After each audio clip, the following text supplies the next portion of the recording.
Allah Necip Bey maşallah. Sazlık Mahallesi'nin reisliği de pek bir yakışmış ha. Ben kimse aç kalmasın diye sabah erkenden işe koyulayım. Sen de gel benimle alay et. Gel de bir işin ucundan tut. Aman beyim aman. Sen pek hakkaniyetli dağıtırsın. Buyur sen dağıt. Bana ne hacet? Bir işin ucundan tutmayacaksan oyalama beni. Görmüyor musun? Bir sürü işim var, gücüm var.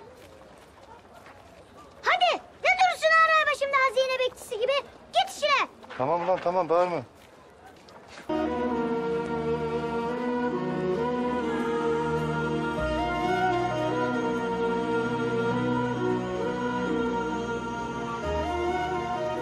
Gel gel.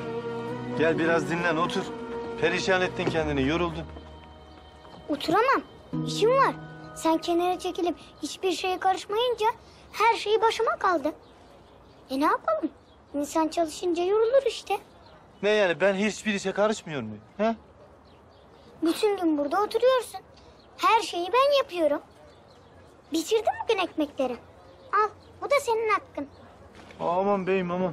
Ben bir garip şahsı var. Onu da hak etmemişimdir ben. Al, al. Ben senin yerine de çalıştım. Hakkın. O ekmeklerin ikisi de senin hakkın. Sağ olasın, var olasın. Tamam?